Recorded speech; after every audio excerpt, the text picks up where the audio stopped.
वो हस्ती है जो दुनिया और आखिरत में अपने बंदों के दरमियान अदल और फैसले के साथ अपनी शरीयत, कुदरत और सज़ा जज़ा के फ़ैसले करती है। अल्लाह के नबी सल्लल्लाहु अलैहि वसल्लम ने मोमिनों के मामले को जानते हुए फरमाया है कि अल्लाह के हर काम में खैर होती है और ये खैर मोमिन ही के लिए कामयाबी है। अगर कोई खुशी हासिल करता है तो उसे फ़ौरन चाहिए कि वो शुक्र का सजदा अदा करे, यही उसके लिए खैर है।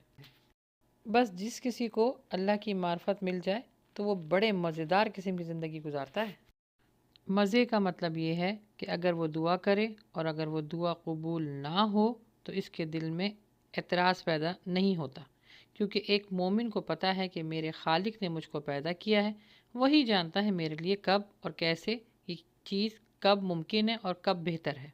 क्योंकि हर रात के बाद दिन आता है। बस दुआ ये करें कि अल्लाह सुब्हाना ताला जो हमारे हक़ में बेहतर रखा है, हमें अल्लाह अगर उस पर